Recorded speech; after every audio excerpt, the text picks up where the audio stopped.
आशा करता हूं आप सब बहुत अच्छे होंगे। मेरा नाम है सिद्धांत अग्निहोत्री। स्टडी ग्लोस पे आपका बहुत बहुत स्वागत है। White lung syndrome. तो दोस्तों, ये मिस्टीरियस इलनेस जो फैल रही है, इसके बारे में आज हम बात करेंगे। डेंजरस है। क्या है व्हाइट लंग सिंड्रोम? देखिए, ये चाइना में एक मिस्टीरियस इलनेस फैल रही थी, तो बड़ा डर गए कि अरे भैया, ये तो ख़त्म कर देगी, हम सबको प्रॉब्लम कर देगी, दिक्कत कर देगी। तो ये व्हाइट लंग सिंड्रोम इसको नाम दिया गया है।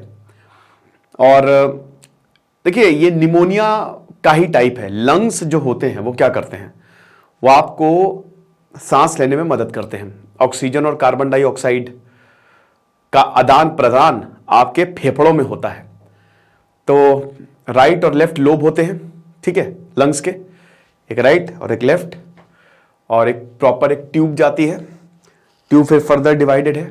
एक ब्रोंकाइल ट्यूब होती है ब्रोंकाइटिस में, और बहुत सारी ब्रांचेस होती हैं जिनको ब्रोंक्यूल्स कहते हैं। और उन्हीं ब्रोंक्यूल्स के आखिरी में होता है एल्वियोलाई। कई बार मैंने बताया भी है। इसी एल्वियोलाई, ये एल्वियोलाई पूरा कैपिलरी से एकदम, एयर सैक्स इसको बोलते हैं, और पूरा कैपिलरी से सराउंडेड होता है। और कैपिलरीज का काम क्या है? खून का आदान प्रदान, खून का ट्रांसपोर्ट रास्ता है बेसिकली वो, ठीक है।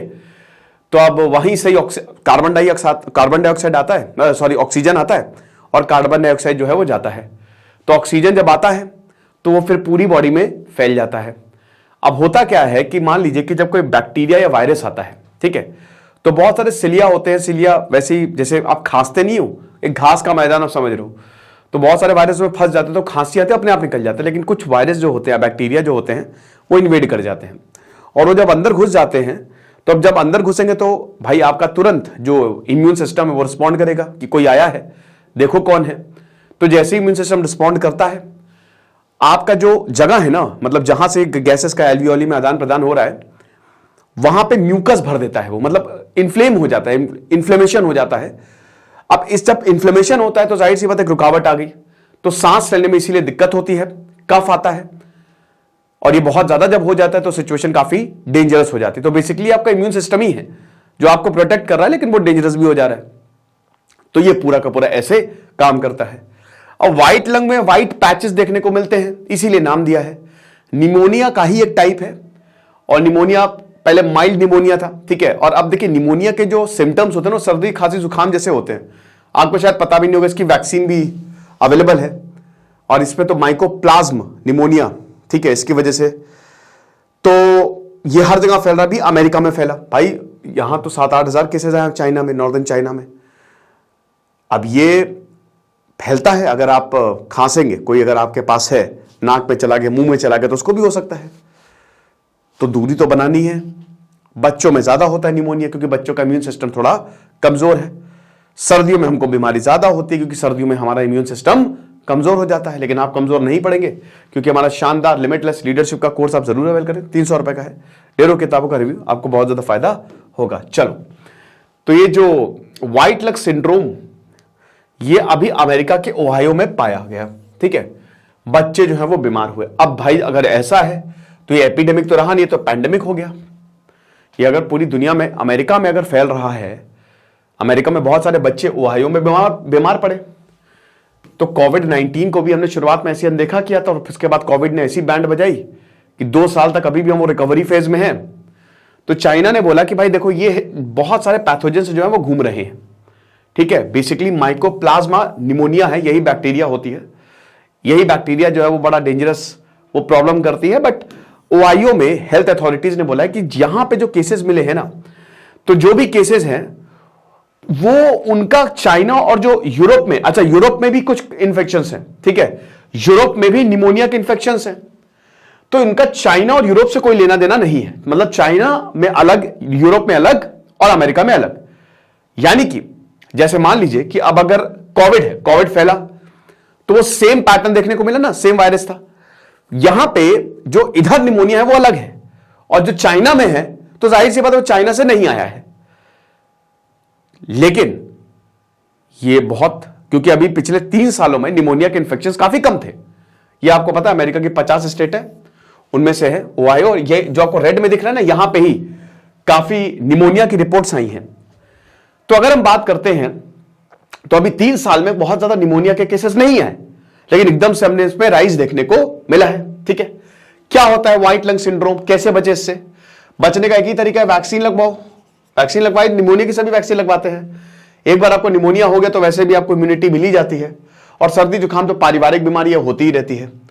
तो ये जो टर्म है, ये मिस्टीरियस रेस्पिरेटरी इलनेस, इसी को ही नाम दिया गया है व्हाइट लंग सिंड्रोम, सफेद फेफड़ा सिंड्रोम। ठीक है, तो अब ये जो चाइना में है उनमें देखने को मिला, स्पेशली बच्चों में। बच्चों को निमोनिया पहले पकड़ता है। हम लोग बचपन में कितने बीमार रहते थे, मुझे खुद ब्रोंकाइटिस था। तो ये बहुत सारे वायरस, इसमें सार्स कोव-2, कोविड-19 दूसरा वाला सार्स है, ठीक है ना। रेस्पिरेटरी आरएसवी, सिंसिटिकल पता नहीं क्या लिखा हुआ है, माइकोप्लाज्म निमोनिया, ये सब, यानी कि वायरस और बैक्टीरिया दोनों की वजह से, दोनों के कॉम्बिनेशन, उसकी वजह से ये नई बीमारी का जन्म हुआ है। अब क्यों होता है अभी तक नहीं पता, लेकिन बैक्टीरिया ही कारण है इसका।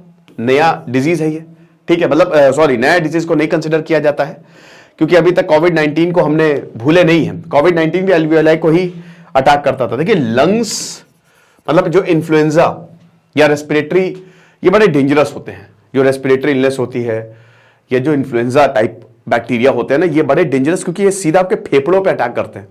और अगर आपके फेफड़ों पे अटैक करेंगे तो आप जहां से सांस लेते हैं ना, वो पैसेज ब्लॉक हो जाएगा, यानी कि आप सांस नहीं ले पाएंगे। तो आपकी कंडीशन खराब हो सकती है, आपकी जान भी जा सकती है।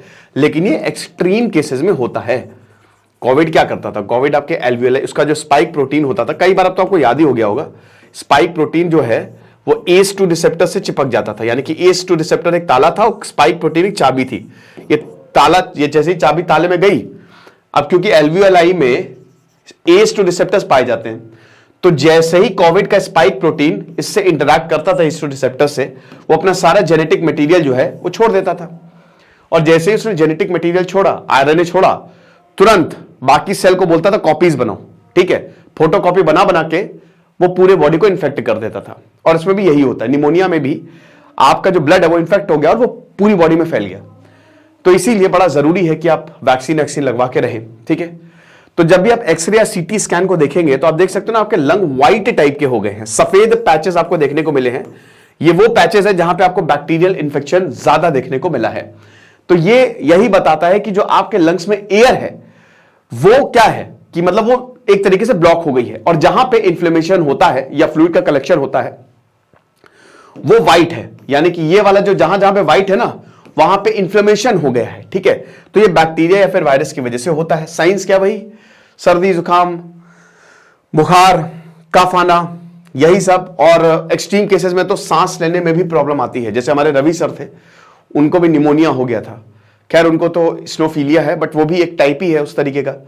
तो उनको भी सांस लेने में, रात में 11:30 बजे मुझे फोन आया था कि क्योंकि वो जौनपुर के हैं, तो उन्होंने बोला कि सर मैं क्या करूं, मैं मतलब मेरी सांस नहीं आ रही है। अच्छा, मैंने कहा अरे बाप रे, क्योंकि मेरे पिताजी का भी देहांत ऐसे ही हुआ था, ठीक है, दिसंबर में। खैर उनको तो हार्ट अटैक आया था। तो मैंने भागा, मैंने कहा भाई क्या हुआ देखे, बट फिर तब तक ठीक हो गया और अगले दिन वो जौनपुर चले गए थे। तो फिर डॉक्टर ने यही बताया था। तो कोविड की अगर लॉकडाउन की बात करें तो सोशल डिस्टेंसिंग बहुत इंपॉर्टेंट है, उसमें भी सोशल डिस्टेंसिंग इंपॉर्टेंट है। मास्क पहनिए, थोड़ा सा सतर्क रहिए, क्योंकि देखिए अभी कोविड-19 नहीं है तो अभी रिस्ट्रिक्शंस नहीं है, ठीक है। अब रिस्ट्रिक्शंस नहीं है तो ये फैल सकता है, इसीलिए डर है ना, कोई भी वायरस इस तरीके का आएगा तो फैल सकता है। अब एग्जैक्ट कॉज तो नहीं पता है, उसको अभी भी इन्वेस्टिगेट किया जा रहा है, बट वही वायरस, बैक्टीरिया और बाकी इन्वायरमेंटल फैक्टर्स इसमें बड़ा रिस्पॉन्सिबल होते हैं। माइकोप्लाज्म निमोनिया यही मेन जो है वो वायरस है, ठीक है। ट्रीटमेंट क्या है? देखिए अभी तो किस तरीके का, कि कैसे आप बीमार पड़े हैं, वैसे तो vaccines, antibiotics, antiviral, oxygen therapy, mechanical ventilation, यही सब है। दवाइयों से ठीक हो जाता है निमोनिया, दिक्कत की बात नहीं है। तो ये लेक्चर था, आई होप आपको समझ में आएगा। बाकी आज शाम को 7 बजे जरूर मिलेगा, पहली क्लास होने वाली, क्या पब्लिक होगी वो। Thank you so much.